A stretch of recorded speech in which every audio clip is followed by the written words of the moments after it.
Well, hello there, Apple Bites. I have gone back to my radio days and gone back to being the voice of Bitten Apple TV. And today we have, of course, with us the lovely Mata Sorcier and our guest here, Melissa. Hello. Hello.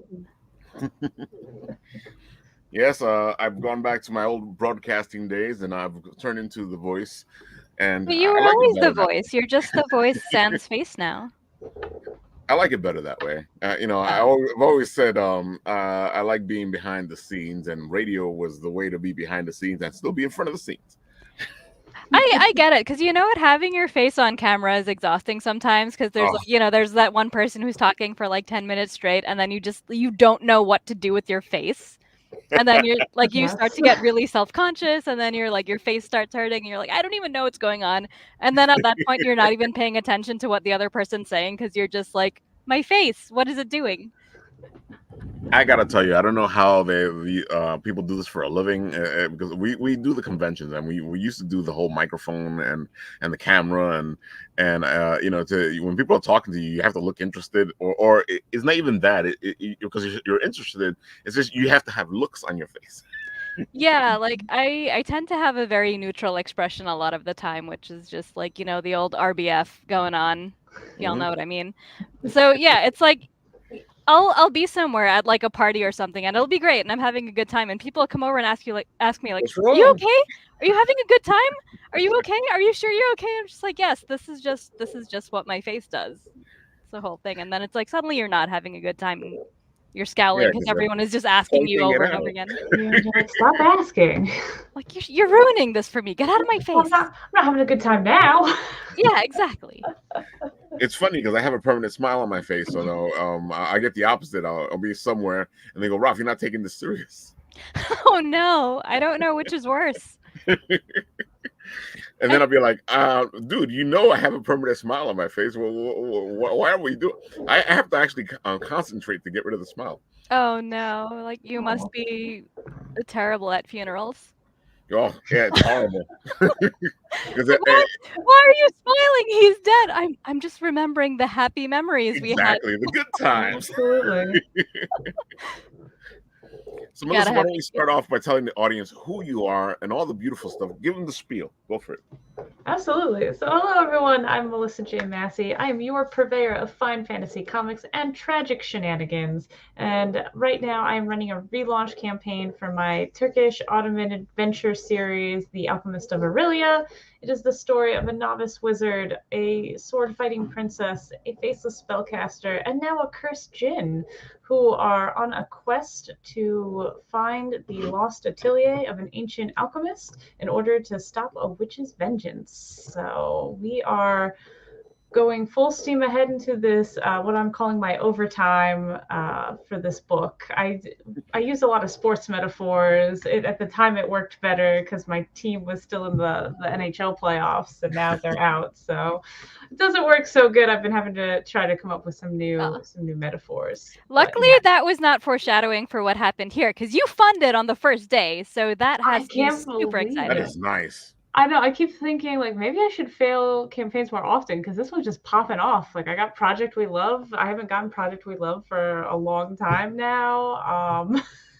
You know what? I was thinking about that today and like how successful your campaign has been on the relaunch, and I'm like, maybe it does sometimes take a campaign failing to make the backers realize like just how important they are to Exactly. like carrying this forward. Because some people will be like, oh well, I'll get the next one, or like, oh whoops, I forgot. And then when they see that it hasn't funded, there's that sort of like, oh no, I should have taken this more seriously Yeah, feeling, and like no, maybe I that's what happened. like that. I had it and now I've lost it because of my negligence. Yeah, It's so exactly. funny because people just think I feel like they always have this idea in their head. Well, oh yeah, they'll just get it published. They'll just get it done. They don't. They think that they don't have anything to do with the process. And then we like to tell people here, especially with Kickstarters, no, no, no. These people are trying to make the book happen, trying to make the next book happen. Nobody's making any money.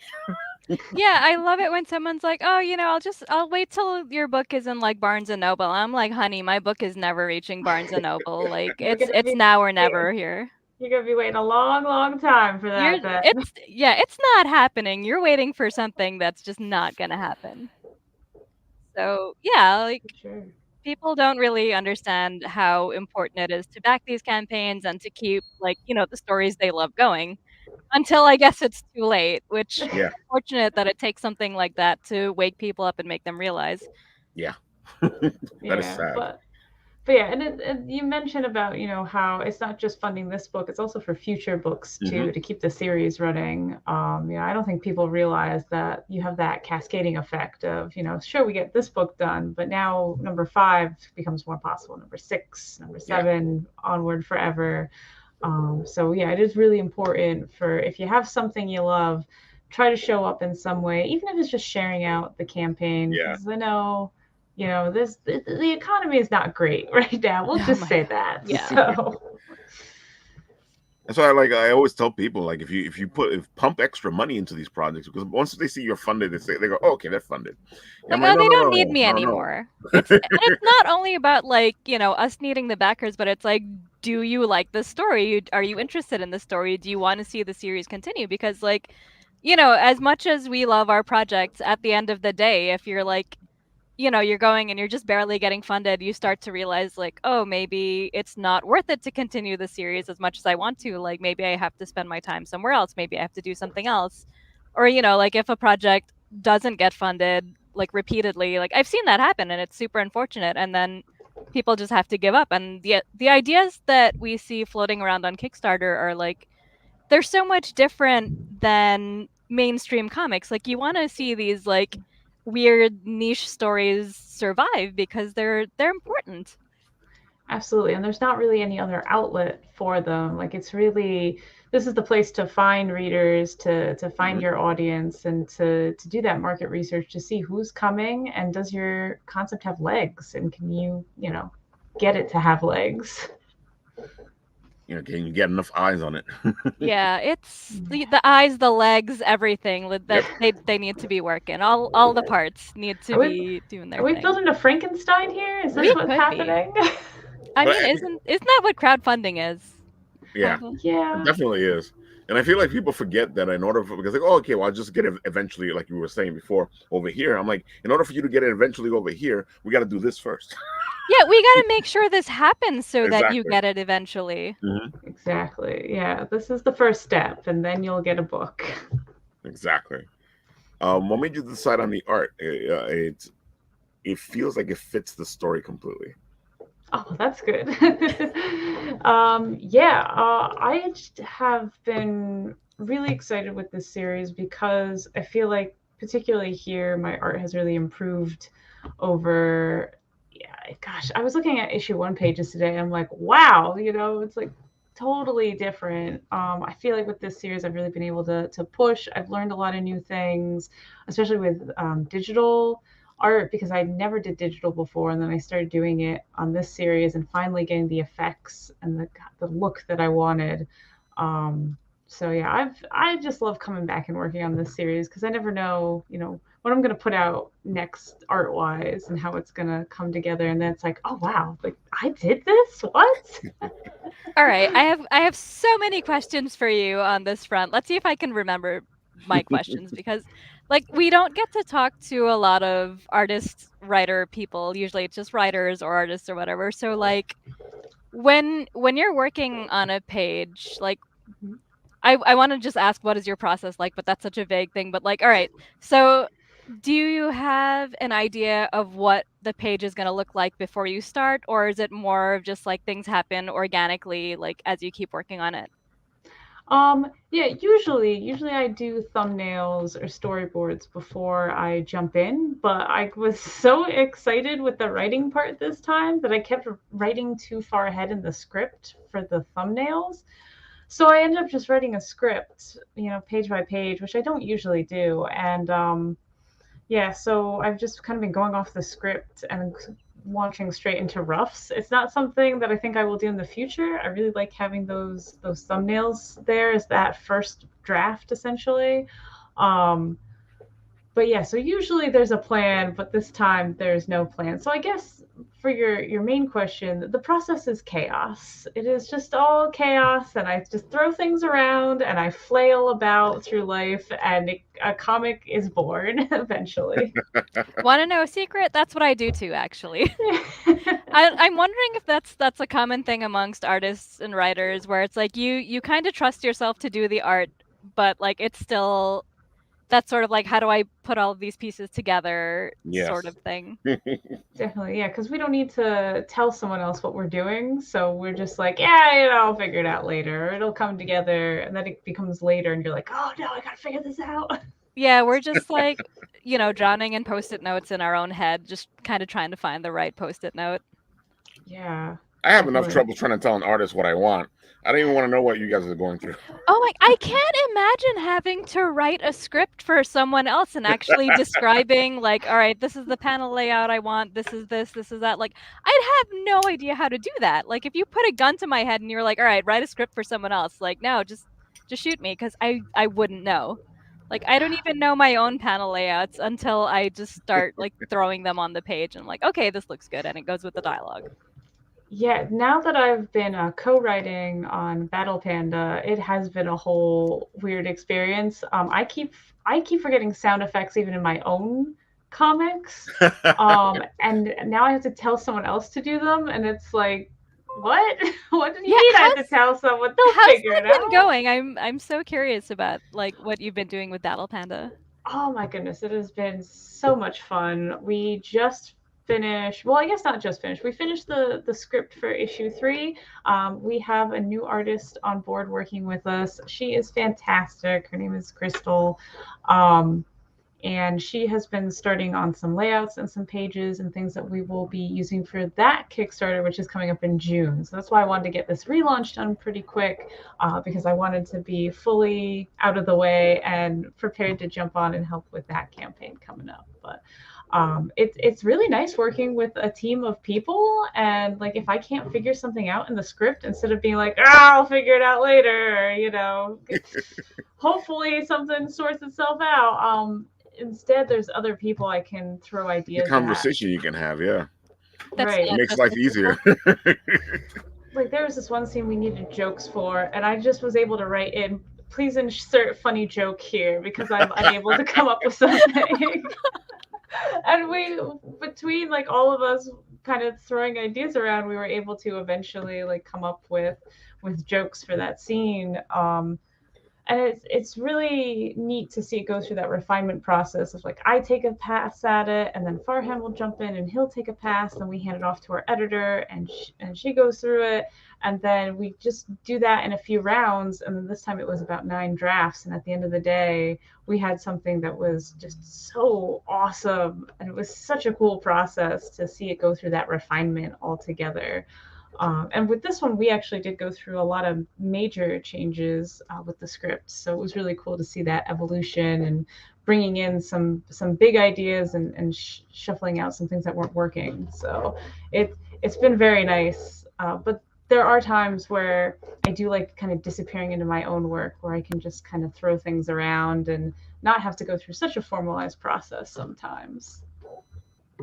It's great that you get to experience both worlds, though, definitely. Like, I can't imagine what 9 drafts would even look like at the end of the day. Like, that is a lot of drafts. Right? Like I think maybe for this script I've done 2.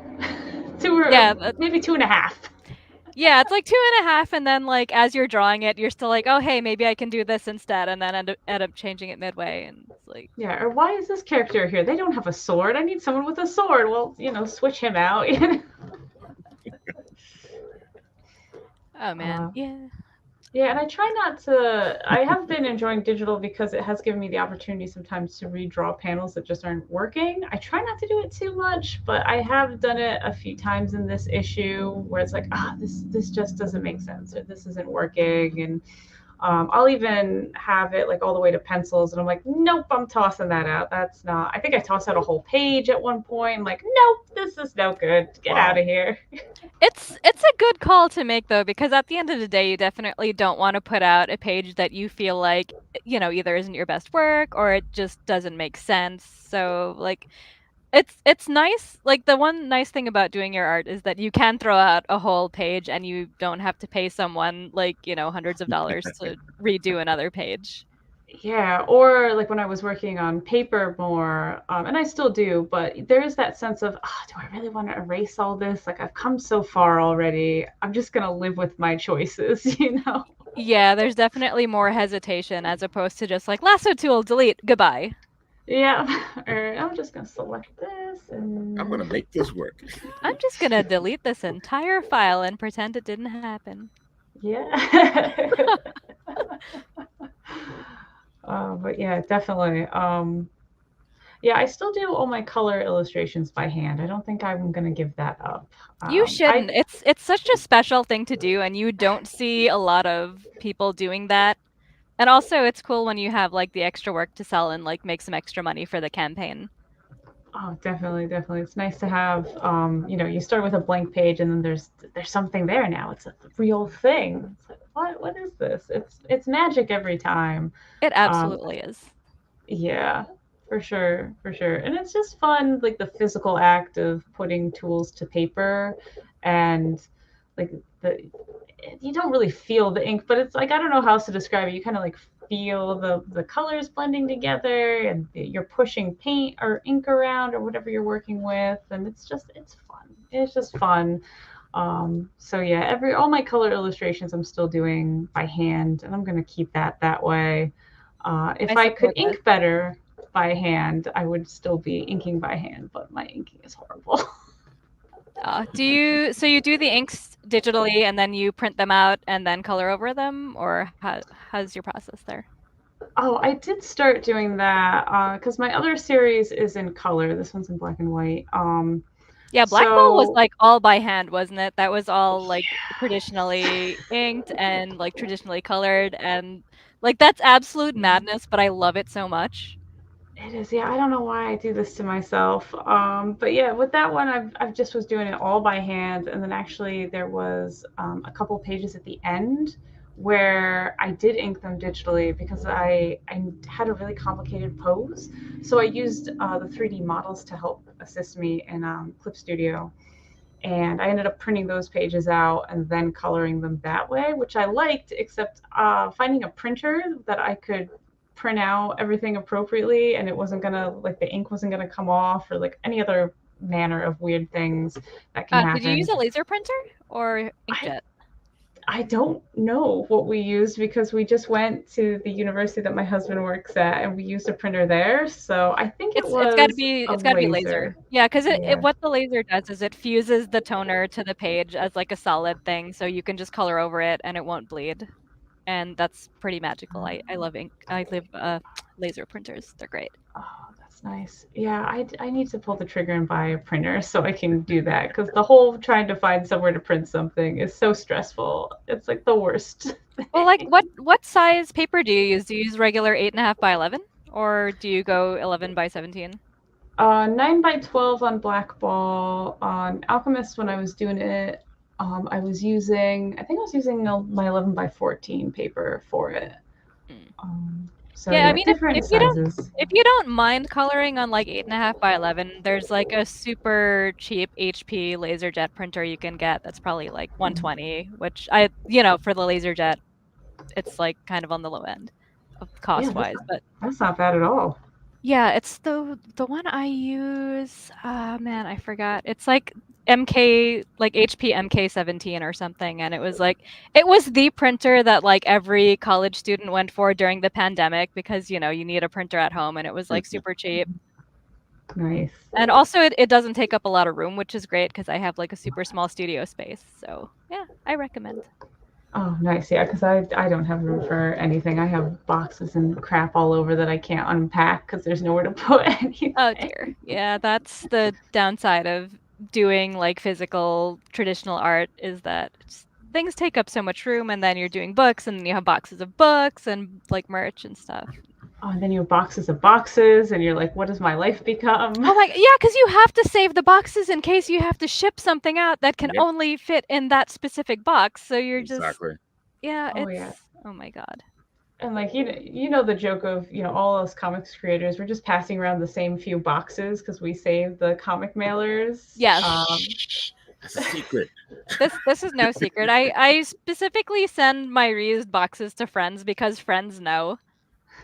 So like if there's anyone I know, I'm just gonna send them a recycled box, and like someone I don't know will get the new box because I guess that's what they're expecting. Yeah, I just did that with someone on the last Black Ball campaign. I think it was George O'Connor. I sent back the same box he had sent me something in. Love it. You got it. I mean, it's recycling. It's good for the environment, and Reminds also me it saves of the money. office memo with 10,000 signatures on it. Yeah, we should just start leaving secret messages for each other in the boxes and then have to decode them. Oh my god. Or hear me out. Tic-tac-toe. And every time you mail the box back, you have to fill in one of the grids. Yeah, and then send it. Oh, that would be hilarious. That would be so much fun. That's what we should start doing. Mailing tic-tac-toe. I go X. I go O. You have to wait like literally 2 years to see who wins. Yeah. Unless someone is actually like super good at it and they know all the moves to get you in like 4 turns. Which could still be a year actually. Half a year. And you need to make sure you send it back to the right person, because then you might send it to someone out of the rotation, and then they're like putting definitely. a triangle in there. It's like, what is this? Get out of here with it. That would be even funnier, actually. I was just thinking that too. I was just thinking, hey, what happens if I instead of an X or O, I put a Y? Oh my goodness, absolute chaos! You've just thrown the game into chaos. Cats and dogs living together. Exactly. How dare? How dare? And then it'd be like, why, Ralph? Right? Why? Oh my god, I see what you did there. Why It took a not? moment. It's been that kind of day. It took a moment, but I see what you did there. Oh my goodness. Have you guys considered doing a collab? Because I can see Sorcier's art fitting right into this. I know, right? I I'm need surprised to you guys get didn't think of this. I need to get myself together and not think of variant covers at the last second and be like, oh, I'm launching tomorrow though. Oh my goodness. I know the feeling. And I think that's another thing that happens when you're the artist and writer and the person Yeah. putting together the campaign. You can just wait till the last minute to do everything. And it's Oh, great.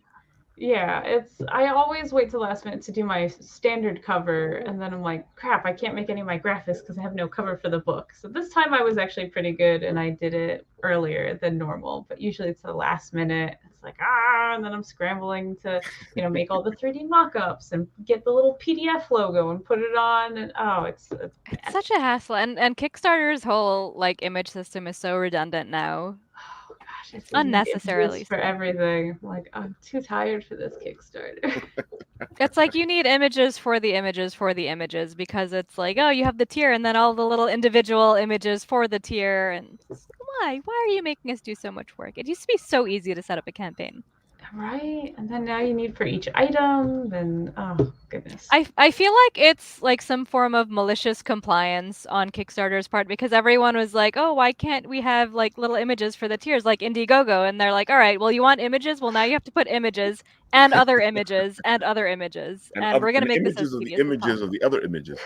Yeah, like all we wanted was just one image for the tier. We didn't need all of these little individual things, but here we are. You get all of them. Definitely malicious compliance. Like, you want it, this is what you get. You get all of the images now, even though you didn't ask for that. But yeah, on the point of collabing, I mean, I've been thinking like I need to make art for you, Martha. I've been snoozing on not making you art. We should do a crossover thing at some point, like when we both launch a campaign at the same time. That's a good idea. That would be fun. Yeah, I love doing those. It's definitely or fun. we can do like two where it's like I draw one and then you color, and then you draw one and I color or something, and I think that would be really good fun. too. Yeah. Oh, because we both draw in colors, so that would be fun. Yes. Oh, that would be fantastic. I would love to do that. All right, we're gonna make this work, because I also wait till the last minute to plan out my rewards. So like we're gonna get our stuff together and we're gonna think ahead of time. Oh yeah. It's fun because I've been trying to go out and everyone's been like, and I'm sure you get this too, where it's like, offload things onto other people, and go out there and like hire an artist, hire a variant cover person, and it's like, I don't have time for this, da, da, da. And then you finally go out and you actually do the thing. You're like, all right, I'm gonna reach out to a variant cover artist and I'm gonna do this all up. And then you get ghosted by them and you're like, well, I'm never doing that again because I was terrible at it. Yeah, it's so traumatizing when it's like someone either they say they'll do it and they don't, or they just never get back to you, or they're just straight up like, no, I don't want to do this. But Right. also, like on our end, like we're not making a whole lot of money on our campaign, so it's No. always like, if I spend, let's say, $300 for somebody to do a variant cover, am I gonna make $300 on that cover, or am I just gonna sell like 10 of them and then be in the hole? Like, Right. it's such a hard decision to make, and people don't understand that because they're like, "Oh, well, can't you just hire someone else?" It's like, no, I really can't. Yeah, and you want to get an artist who one will help promote, at least once or twice. That would be nice, but also someone that is going to draw in people, because otherwise, like, why did you do all of this stuff to begin with? To be fair, I did my variant cover artist on my last campaign is one of my closest friends, and I had always wanted art from her. So I was, happy to have her on board and work with her on that. But on the whole, when you're going out and trying to find these, I mean, I don't even know who to start to look for and who's actually like a good artist to work with or anything like that. I don't even know the first thing Or about it's like, how. who can I afford is also another thing because it's like you can find someone who's like really cool and they're like $800 and you're like, "Oh, sorry to waste your Oh, that's time." a little outside the budget. All Like, right. I don't even make $800 on this campaign. Like, please, like have mercy. Right. It's like, oh, I was kind of doing this to like not spend so much money, but And yeah, I get it. Like, people's time and effort and stuff. Like it's worth it, but then at the same time, like when your budget is so small, you just cannot. yeah, But I think that you made the point there, though. It, th- like you want to do it, but then at the same time, you're paying somebody to do this, and then what if they only sell like 2 or 3 issues?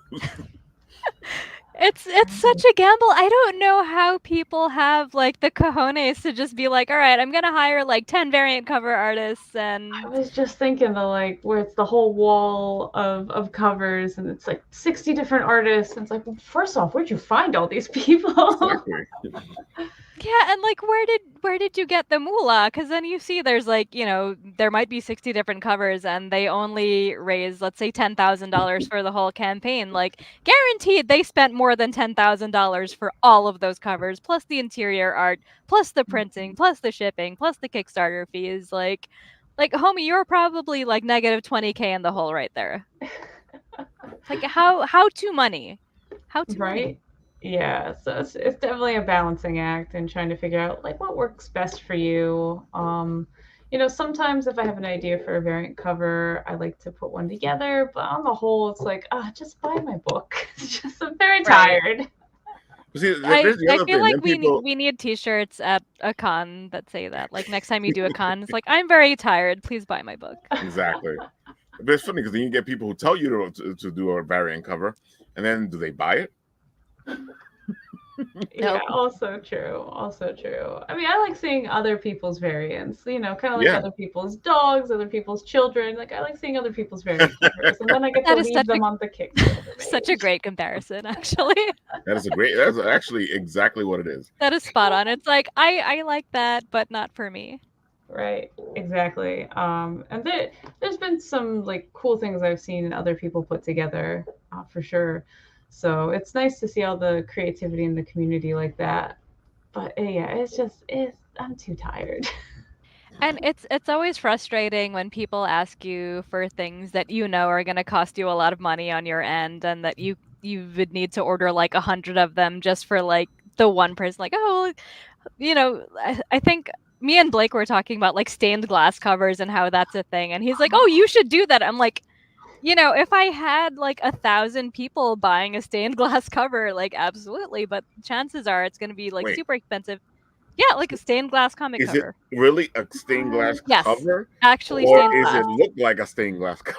No, I mean I can do stuff that looks like stained glass, but no, Yeah, I it's was gonna actually say, made of actually like I can see you definitely doing something beautiful, like something that looks like a stained glass, and then maybe make it into a stained glass type of thing, or foil cover type of thing. foil covers are Uh, great. But yeah, but no, so like this is actually actual stained glass. stained glass. And it's I'm not. like Is I'm sure this that would be great, but like Wow, who's gonna buy it? Like that I'm sounds probably gonna have to expensive. price it at like $500 or Yeah, something. I Who was gonna knows? say, isn't stained glass expensive? Yeah, Yeah. that's I would think. I mean, just the time-wise even, and then I the don't shipping, because Yeah, I Yeah, don't think there's a way to like straight up just like machine and manufacture and put it together. Like, I mean, a machine can probably cut out the pieces, but like a human's still gonna probably have to solder everything together, as far as yeah, I it's know, pretty unless much how there's stained glass is. Yeah. yeah. So yeah, no, I Yes. can't imagine that would be cheap. And it's just like, yeah, these are all very cool ideas, but like, help me find a couple of thousand people to buy my book and we'll talk. I Like know. when you're at just like, all right, well, there's like 150 people buying, and most people are digital nowadays, and you're selling maybe like I don't know, like 60 standard covers or whatever, and then like 20 variants. Like you're not doing the numbers to make all of the extra merch. Right, definitely. And oh, it's just you also like you want to make sure that these extra things that you have to do aren't gonna put too much work on you, Oh right? yeah. Because otherwise it's going to add on time for fulfillment and just going to take a lot of time away from other projects that you might want to be doing. And then of course there's shipping. I can't. Is this stained glass? Is this the new thing now? I thought lenticular covers were the thing. Now I just feel old. I'm not up on the pulse. I'm also not on the pulse. Like I wouldn't be on the pulse unless like other people on the pulse were telling me about what's pulsing right now. So I'm with you there, and I lost my train of thought because I felt like I had something insightful to say and it's just gone. Oh my god, well it'll come to me at some point and I'll rudely interrupt somebody. So I apologize in advance for that. But yeah, it's just it's a lot and people don't quite get that. I saw Morb. He just got home from work. Hey, Morb. He was on the show on Wednesday. Huh. Oh man, yeah, but you guys aren't kidding. It's hard to keep track of all the stuff that's happening, all the stuff you need to do. Oh, You I know, remembered. there you go. Go for Sorry. it. I figured So if I filled in the I was gonna space, I was gonna ask you, MJ, have you ever had to set up for a gold foil print?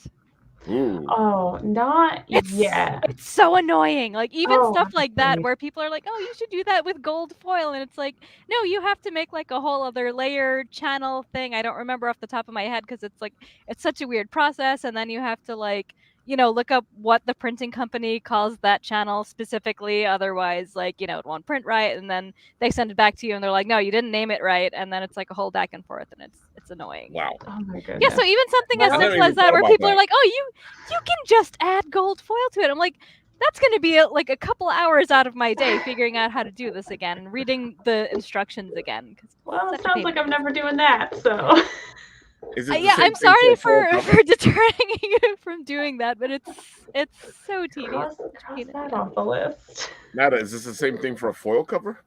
Like no, like a hollow foil cover is Yeah. fine because you can just throw the image at them. But when Okay. when they're printing for a gold foil, like you have to decide where you want the foil first of all, and you have to like the extra channel is to tell the foil machine or whatever it's called, like it's a technical term, the foil machine, like where specifically to put the foil. Interesting. So Okay. yeah.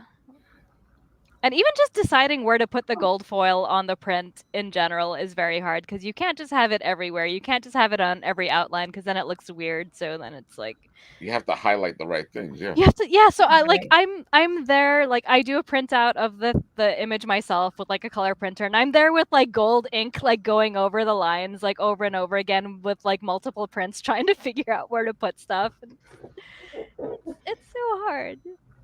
It's time consuming. Yeah. Well, if it's any consolation, Yeah. the prints from the Volume 1 campaign turned out real nice with the gold. So Thank you. That was definitely hours of going over the lines with gold ink and like holding it and like being like, all right, this looks good. I think I'll go with that. And then the thing is, after you do that, then you have to have the extra layer on the digital file and do Oh, the exact yeah. same thing you did with the gold ink. It's like, it's so much work. Yeah. Never again. Never again. People take this stuff for granted. They really do. Yeah, Oh, there's a that's lot that nice. goes Yeah, it was a in. lot of work. Like there was a lot of tears and coffee and screaming behind the scenes. Oh no. It's bad when they're screaming. I don't think I've gotten to screaming. I have gotten to laying on the floor going, oh God, why? Why is this happening? Oh no. But I don't think I've gotten to the point of like screaming yet. Oh, good. Yeah, I definitely I do the like lay on the floor and like dissociate while looking at the ceiling and questioning my life choices. That happens a lot. But Yeah, yeah, I mean, we wouldn't be here if we didn't love it, I guess. that is true. And I More to I say, and I love it make my so publisher much. work this stuff out. I just write or fill word balloons that never existed and make up the concept characters, plot, and such. Not much. Yeah, no, it's just some light work there, right? Yeah, just a little bit. It's just writing, that's it. It's not like it's the entire foundation and backbone of the entire, series, but yeah, just a little. Just a I don't know, little man. bit. Every time I hear you guys up in your Kickstarters, and I'm sitting there with my Hugbert going, "That's already enough work as it is." I'm like, do I want to take the next step? Yeah, Join us. yeah, it's the next step is never really a step, but more of like a face first plunge into Yeah, concrete. jump off the cliff. Yeah. Yeah. It's so fun because I was All right, not here we prepared to go. launch a Kickstarter the first time I did it. And, Alchemist of Aurelia started as a pilot concept. I really wasn't going to do much with it. And then everyone in our one comics community was like, Melissa, you should do a launch. You should do a launch. I'm like, well, I don't know. Like, Black Ball's not ready yet for that kind of thing. It's like, well, I have this other thing. So I'll just throw that up there and see what happens. And when I got it successfully funded, everyone was like, great, Melissa, like you did it. You did a Kickstarter. When's the next one? This is so awesome. Oh It's my like, god. oh, And so that's why we have a series now because everyone kept asking me, when's number 2 coming out? It is great. So yeah, I went back and I wrote a whole story for it, and now here we are in issue 4, and I was writing outlines for issue 6 on Sunday. So here we are. It's gotta be a great, like, warm, fuzzy feeling though to have people asking you like, "When's the next Kickstarter? When's number 2?" Like, it does kind of like, light that fire to make you wanna keep going even though you didn't think you would. Like, that's gotta Definitely. be Even some great energy. even just people saying they liked something I made is like, oh, well, I gotta keep going now. Yeah, They said they liked it. It's like, "Wait, you like this thing from my head? That's Yeah, that's exactly. unbelievable." they're like, wait, are you sure? Like I sent you this book and I was pretty sure like it wasn't that good, and then you read it and you said you liked it. Okay, that pre-fulfillment dread where you're like, oh, I have to actually show this to people. Oh And my then god. everyone's like, oh, it's so good. I'm like, oh, okay. Yeah. I love when people actually give you feedback. I hate when people go, "It was good," or "It was bad," and I'm like, "Why? Why was it good? Why was it bad?" I had you read this so that I can see what you're thinking once you read it, or you see this. I need more information. Yeah, especially if you ask somebody to like test read something for you and Yeah, you're specifically looking for feedback and they're just like, "Oh, I liked it." I'm like, "Did you read it?" That's always my first question because I get it. Like reading something is a commitment, but then it's like, if you're looking like, and you're asking like, "Oh, well, did this specific thing make sense?" And they're just like, "Yeah, I liked it." I'm like, but did it make sense? Do I have to explain it better? No, I liked it. Okay, thanks. Thank you. I know. I get nervous because sometimes people ask me, like, oh, can you beta read this? Or, I'm sending this out to people to get some feedback. And then sometimes I'm like so nervous about what I'm going to say or what I can say about it. And like, do I really am I the right person for this? that's the And other then thing. Right? I get to the end of the thing that I read. I'm like, oh crap, I had to go back and read it again because I was so nervous the first time. I have gotten better, I have to say, at reading people's comics for review now, but the first couple times I was like, oh, I don't know what to say. Like it was a comic, but that's Like not helpful. it existed. It certainly happened. The things were done. It's like, oh, I can't believe you asked me. Morb was saying I got a lot of that until we paid an editor and we had some fixes. Friends and family are great, but not for editing. Oh, It's absolutely. true. Yeah. Yeah, I would love to bring an editor on someday for my own work, just having worked with an editor as part of the Battle Panda team, and it is so helpful to have an editor. It really helps you catch the things that you didn't realize you missed, in addition to I just can't spell, so that's also helpful. I mean, you have so many skill sets already. Like spelling is so hard. Like Right. it's just that extra thing, and it's always like the thing that you do at the end to finish the book. So it's just like, I want to get this over with. Just type in the word bubbles. Okay, we're done, right? Like, no, we're not done. You misspelled everything. I always feel bad for anybody's editing or looking at my stuff because I know exactly what I'm writing. And grammar and spelling is one of the things they're going to have to sit there and go, Ralph, did you really mean no, no. Oh no, I wrote that at 4 a.m. Sorry, I'll clear that up for you. Right? Sometimes it's not even the right word, like it's spelled right, Exactly. but it doesn't make any sense here. Mhm. Sometimes you just don't remember what you're supposed to put in there, like especially if you're not used to doing like an actual script and then you put in like the word balloon and you're just like, what did I mean? I don't know what I meant. Like, wait, what? Let me ask you this, because as you write the script for a comic, some people forget about the balloons and the thought bubbles and the thought phrases.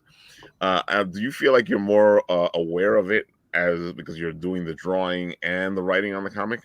Because I know that there's times where I'll go, that's right. They're gonna have to write this stuff in either word bubbles or thought bubbles or explanation.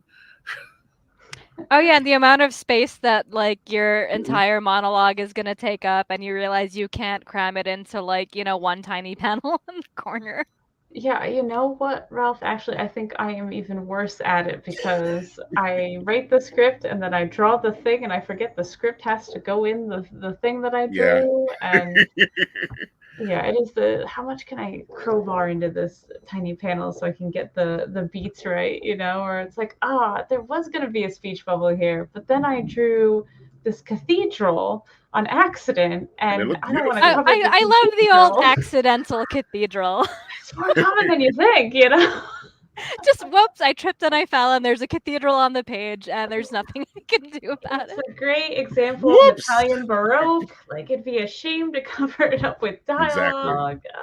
The scene is silent now. They're not talking at No, all. it's just an establishing shot. That's it.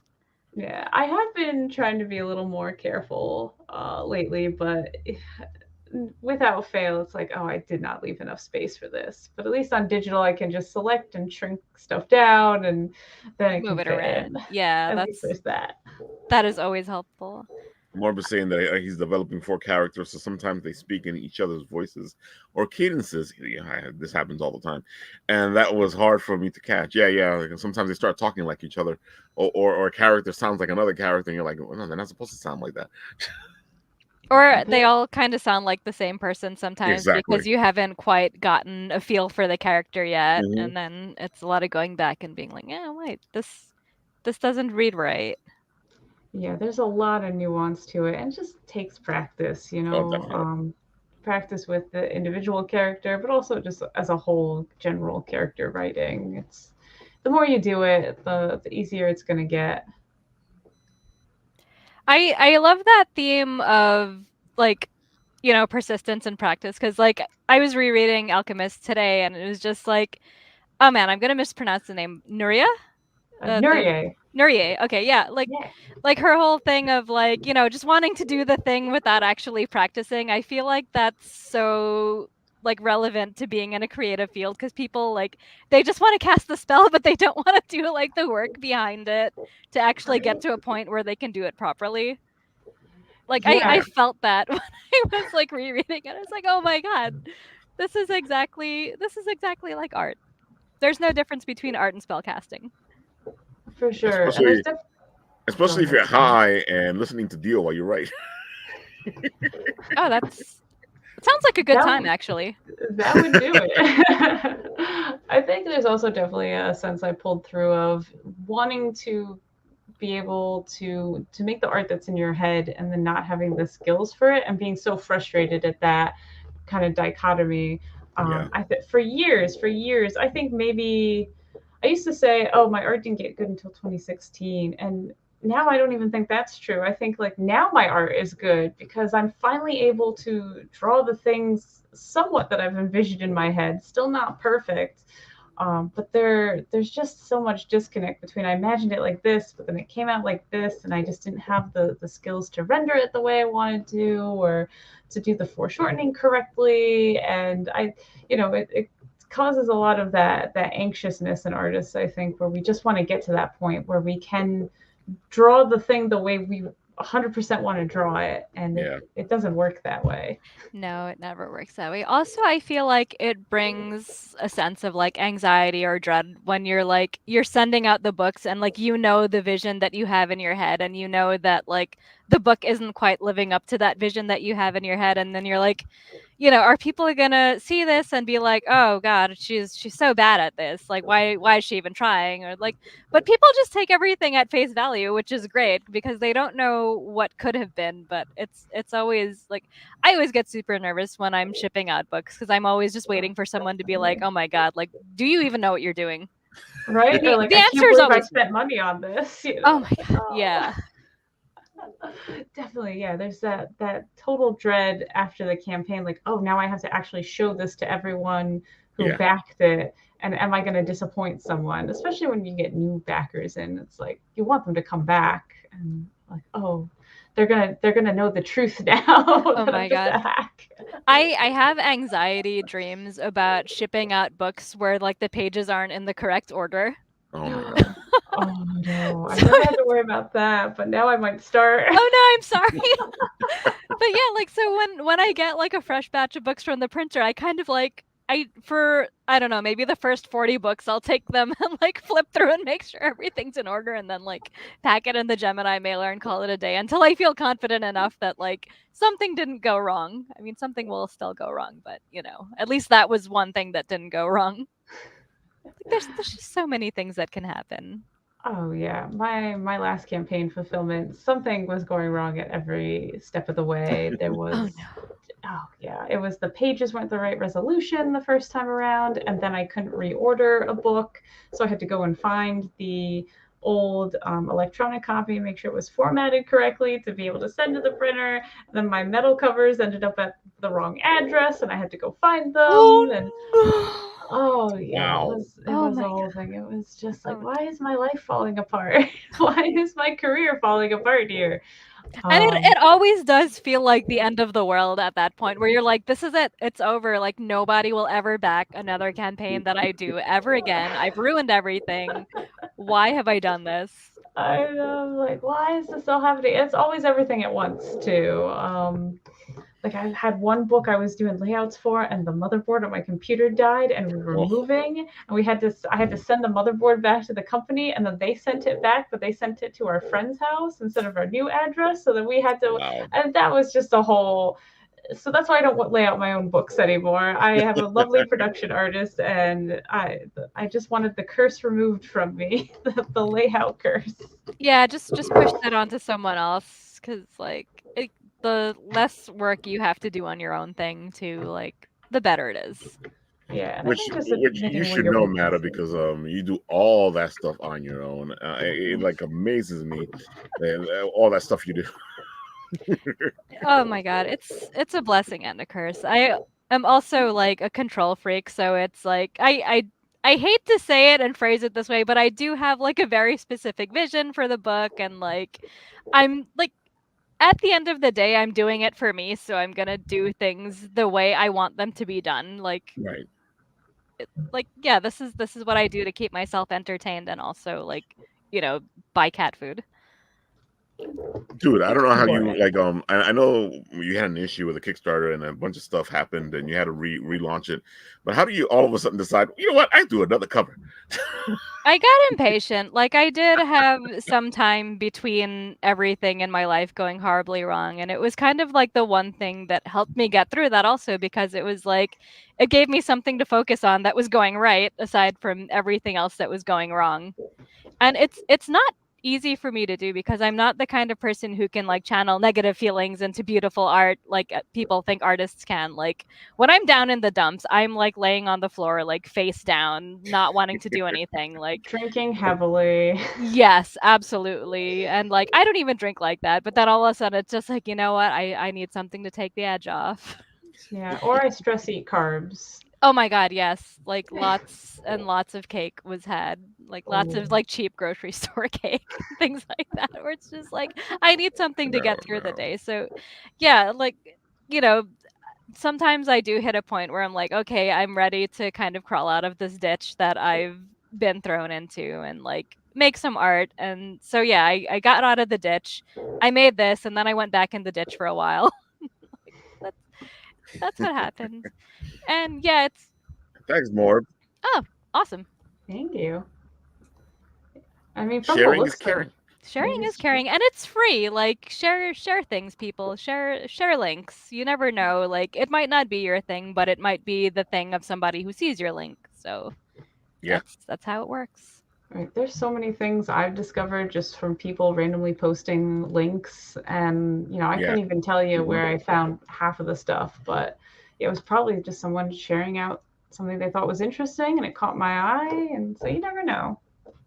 Yeah, that's how it works. That's what more people should be doing.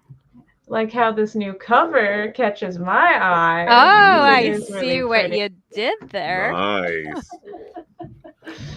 But no, this is from what we can tell from the cropping. I mean, it does look like it's going to be a really pretty cover.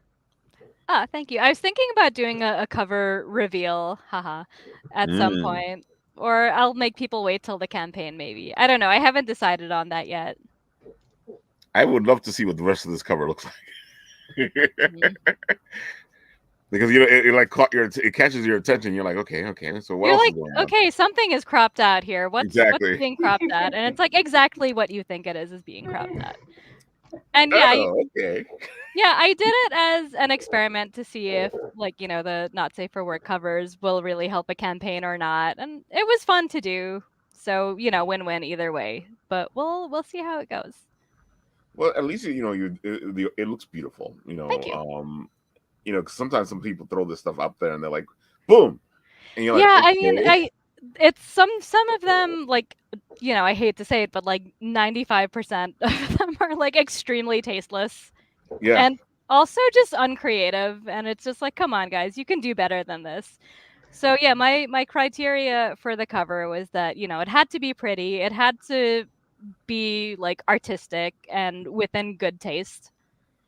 And it also just had to be something that I wanted to work on, that it wasn't just like, oh, well, I'm just doing this to make sales. Like it had to be something that like I was passionate about and that it fit the theme of the story and the particular issue that, is contained within the book. So like when you see the cover and then you read the book, you're like, okay, this makes sense. This is why this cover is here. Yeah. I get confused, and I don't think these covers are bad, but they just confuse me personally when it's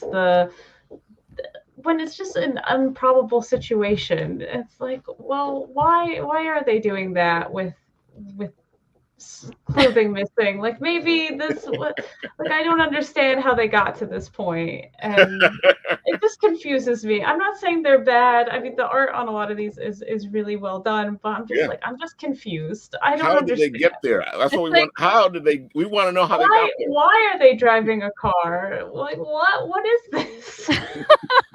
like why are they driving a car wearing that with this in their hand and what is even going on with there. Or that? Exactly. not wearing that? I'm like, what is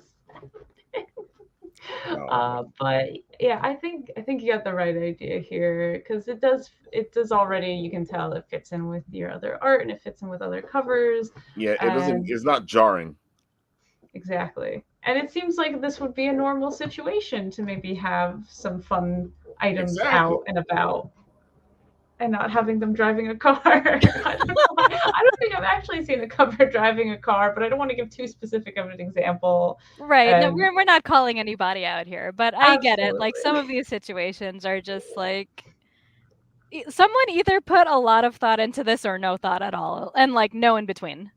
Yeah, like laying on a bed, I get it. Exactly. Chopping down a tree, now I'm confused. You've lost me. I don't know how we've gotten here. The old naked lumberjack. Like, that's a thing? Maybe in the ancient times. Yeah, I guess. I don't know if naked lumberjacking is a good idea. It's never a good idea. Stuff flying all over, and stuff lives out in the woods. I don't know. Yeah, no, you want to get a splinter, that's how you get like Exactly. 12. Ugh. So, Matt, tell people what we're looking at so they can come in on all this beautiful stuff you got here. Oh, well, we have got the pre-launch page for Sacrimony, A Tale of Love, Life, and Death in no particular order. It is the story of a teenage girl who died, but then she got better. And as with all mysterious resurrection stories, there's a catch. She has no memory of her past, no idea why she has magical powers, or why she has demon wings that she has to hide from society. And yeah, I did so well. And then I got distracted. Yeah, you were doing great. I was like, no, I hear the cops. They're coming for me. Oh my god. Sorry, I think that was at my house. Oh, okay. So I'm safe for once. Yeah, they're just coming for me. It's fine. Okay, you had a good run. You got funded, but now it's time for jail, I guess. I don't know. Oh man, where was I? So yeah, Sacrimony is a fantasy slice of life drama. It's not so heavy on the action or anything. It's more of just like I like to say it's like Saga, but not in space, and if the parents hated each other, if that makes sense.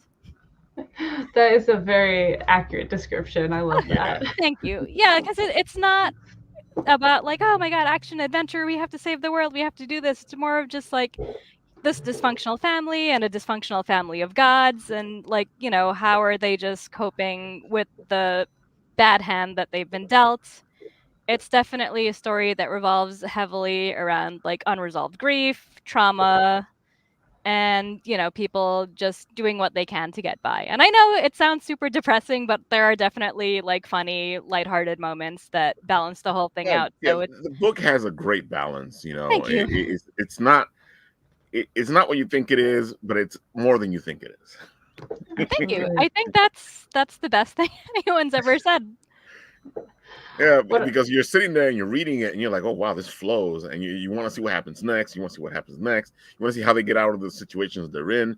Why are you doing this? To certain characters, and you're like, wake up. I know exactly who you're referring to. Poor Unica. What I really appreciate about how you've been weaving the tale is that the world building and the way the stories kind of dripped in is very natural. You're not there's never over exposition. It just kind of like Ralph said, it flows. You're given things at the right time when you need to know them, but Exactly. not before. And there's still so much we don't know. So that's why I'm on the edge of my seat wanting to know what is coming next. Oh, excellent. Thank you. Especially there was that cliffhanger at the end of the last issue, and it's like, what's on top of the thing? And it was a literal cliffhanger because she was hanging on the edge of the cliff. Oh! I love literal cliffhangers. Oh my god, I was so proud of myself for managing to hit that point like right at the end of the issue, because I was like, planning it out. I'm like, I don't know how this is gonna line up. I don't know if it's like where this is gonna happen. And just like bam, right there, like page 32 or whatever, however much it was.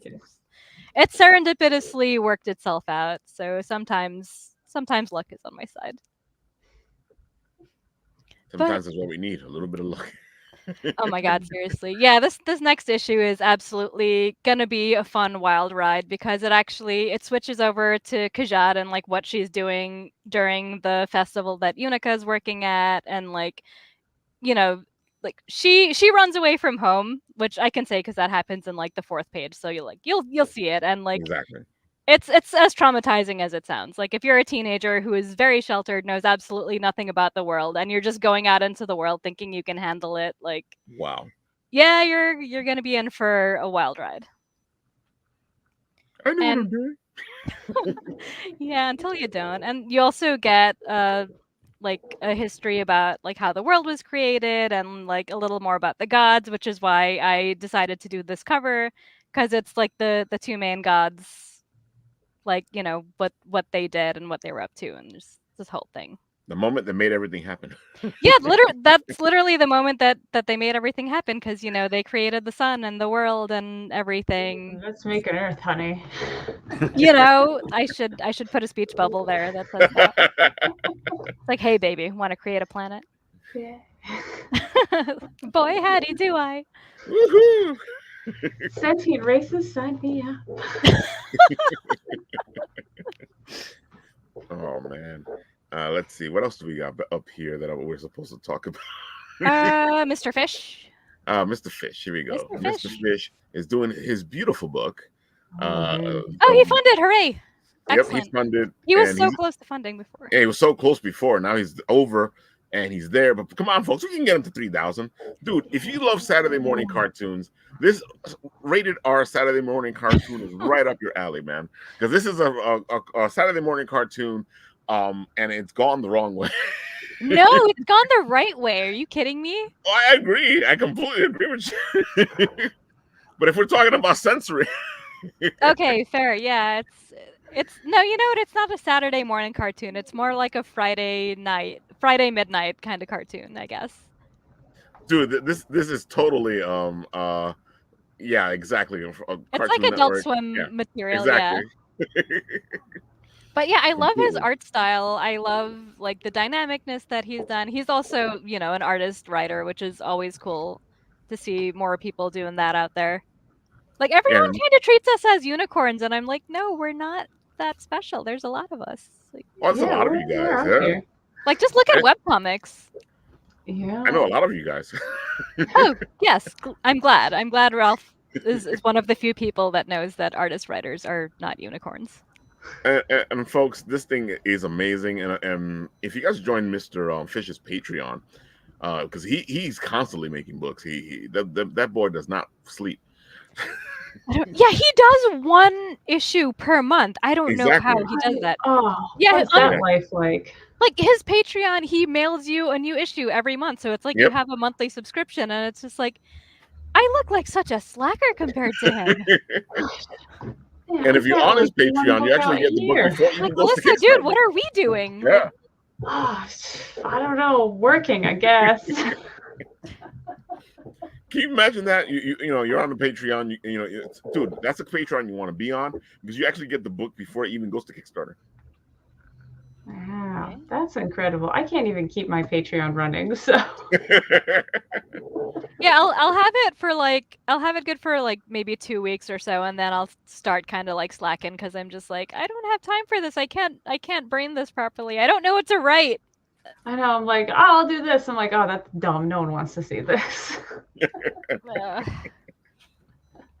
yeah, I mean, this project image is just fantastic. What great energy and dynamicism in it. Like this looks like a lot of fun. It looks like it's exactly what it says it's gonna be. Yeah, Saturday morning cartoon, rated R. And also, I love the Cro-Magnon because like that's clever. Like, it's the play on words, man. Yeah, Cro-Magnon, the mighty caw, the Cro-Magnon. I can hear the announcer now. You are the announcer. Or it goes into like a sick rock core, like. Exactly. Yes. Yeah, I can see that. Yeah, the mighty caw, the Cro-Magnon. Guitar solo.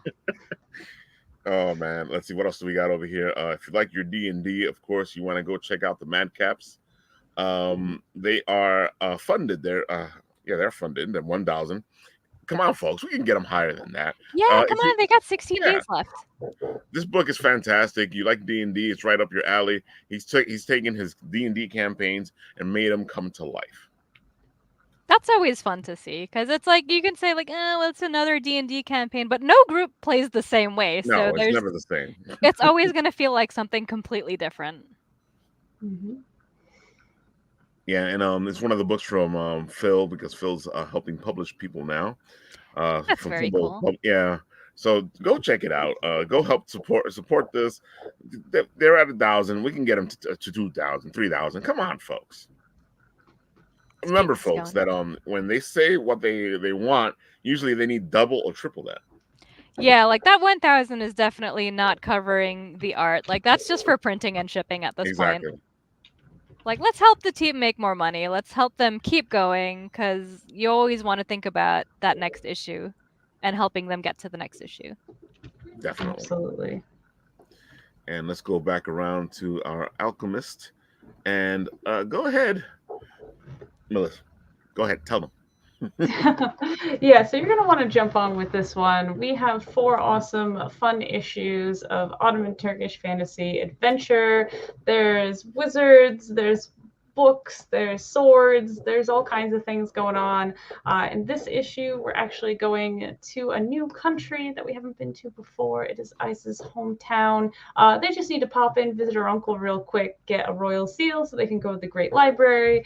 And there's some shenanigans afoot that they're going to have to solve. Nuria is going to have to do some international diplomacy, and we get to see if she can get through that without messing up too bad. So, So, what's the video entail? Should I play the video? no, I don't want to see myself. Fair. Yeah, Something it's told me to always ask you. I was gonna play it, but I was like, let me ask her first. like do I really look like that? Does my face do that? Do I really sound like that? Oh Yeah, no. it's like, it sound like I sound dumb. What is this? I hate putting my Kickstarter videos together. I always wait till the last minute, but I feel you Same though, here. because I'm the same way with my voice. Everybody's like, "Oh my God, Ralph, your voice." When I listen to it, I'm like, I don't know. I'm not sure Like what you what people are what are listening. you guys hearing? Because I'm not hearing the same thing. Exactly. right? It's like, what? Did you listen to it? But yeah, the video will give you a lowdown on the series as a whole, this issue in particular, and just me gushing about why I made a comic in a Turkish fantasy in the first place. So where did you make that? I was about Oh, to ask. yeah, well, the nice thing about being any kind of creator, whether you're a writer or an artist or both, is that you can make the world that you want to kind of crawl into and hang out in. Ah, And that was definitely my goal here. For anyone who doesn't know, my favorite building of all time is the Hagia Sophia in Istanbul. It is an engineering marvel. It is my just favorite thing.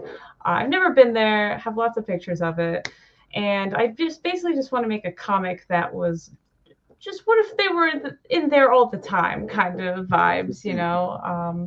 And definitely with the Byzantine Empire being one of my favorite parts of art history, and you know the Ottoman Empire building off of that, and you got this really neat, unique fusion of East and West meeting and coming together in a way that it doesn't anywhere else.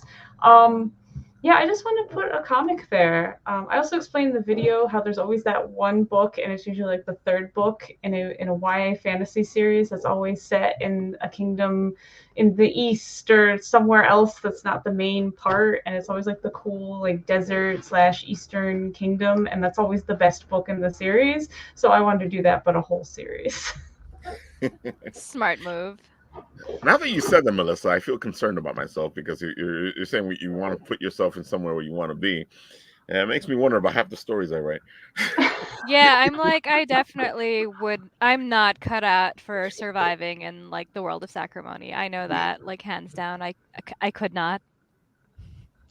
Yeah, there's definitely like you know, they have medication in this world, and less snakes, less snakes, more medicine, and it all evens out. I like it. I like it. That's a good pitch. That's a great pitch.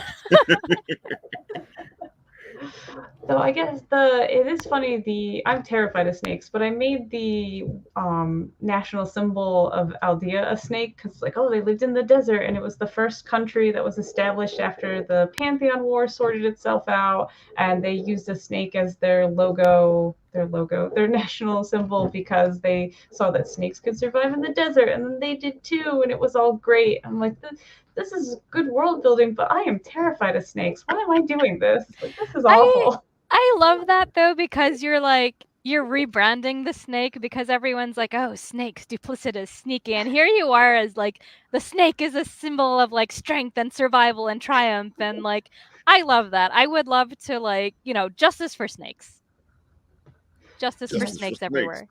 Yes, Yeah, because I don't want, Isa's supposed to be one of the good guys, so she can't have snake handle swords and be duplicitous or sneaky. She's the heroic princess coming in and swinging the swords around, not paying attention to what's going on. I love her. She's She my has favorite. such great chaos energy. I love her so much. I mean, this whole issue is just her exaggerating everything that happened in the previous issues, not because she's lying or trying to be sneaky, but because that is actually how she remembers it happening. I I love have a it. friend like that.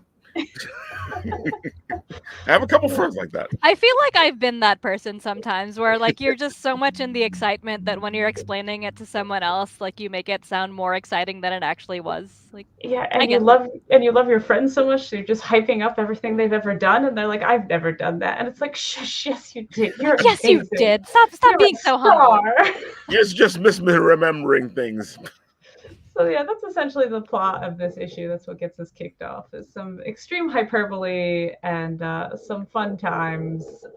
And we get to also meet Isa's family, and they're so much fun to write for as Oh well. my god. So, Are they as over the top as she is?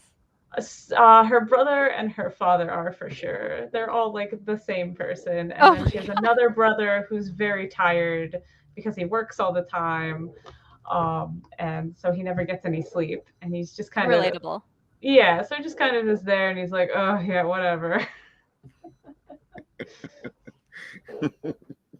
Oh, hey, you got another backer while we were watching the thing. Yeah. Yeah, it looks like we picked Yay! up another friend. So we are sitting at 55 backers. I didn't expect to fund on day one, so I think I'm going to dust off some stretch goals that we had in the last campaign, give the opportunity for maybe to add on some more fun things to the book. So like I do mini comics sometimes in the back of the book where they're just simple 4-panel fun shorts. It's usually about something that wasn't addressed in the book, or a chance to just have a little more fun with characters who maybe didn't get as much spotlight.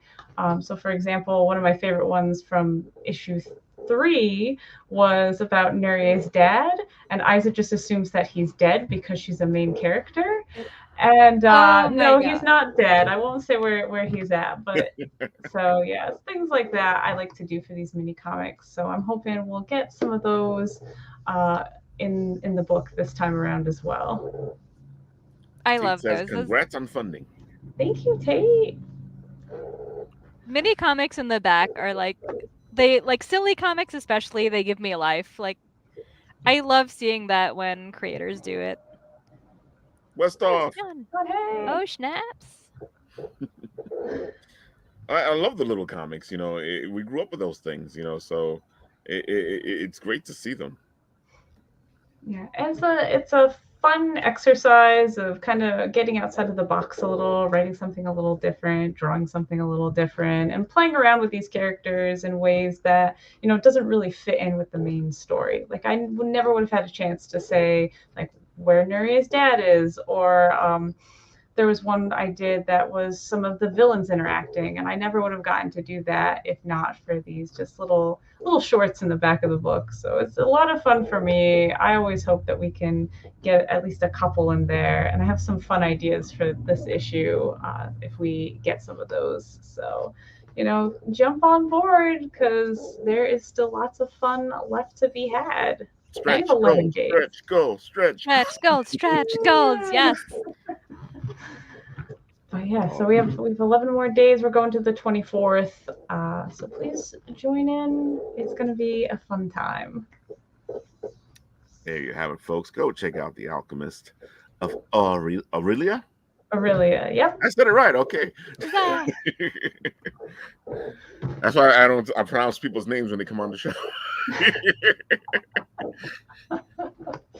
Everybody goes, "Hey, Ralph, I like the way you pronounce names. I do too, but every once in a while I'll say a name and it ain't the name that I'm supposed to say." Womp womp. I do that too, especially if it's like a fictional character's name and like I only have Oh, it in writing. And just like, yeah. Yeah, if you've like read it forever, you're not used to saying it out loud. It's like, Mhm. oh, wait a minute. It's worse because then you hear when you finally hear somebody else say it, you're like, "Ew." I was like, my way was better. And that happens to me, especially like you have this voice in your head when you're reading books and you're looking at books, and then you get a cartoon or a TV show or a movie, and then you hear the voice and you're like, that is not the voice. Oh no. That is not the voice. You switch language All versions right, and you're folks, like, we wait a are at minute. the 15 mark. I'll say that. Go ahead, Melissa. I said, or if you switch languages, like you watch something in Japanese, then you watch it in English, and you're like, wait a minute. Exactly. Yeah, no, just do a subtitled version at that point, because yeah, some of the dubs are just oof. Yeah. Insane. I don't know why the voice is up here. I'm like, when I was listening to this, the voice was down here. Maybe it's because I talk like this, but it bugs me out because every once in a while you get this character and you got this insane voice and you're sitting there going, what? Also, yeah, like what is that person like? How do they feel in the recording booth when they're doing the insane voice and having to do multiple takes and all that? Because these are never done in one take. Oh no. Especially if you're making that character wild, that's a lot of work. Yeah, do not want. Oh yeah. Oh my god. All right, folks, we are at the 15 mark. Go support all these beautiful Kickstarters for today. Have fun, enjoy your day. Share everything because it's a free way to support people. Sharing is caring. Sharing is caring. And with that, I'll do what we do on this show, and I'll press the button that sends us to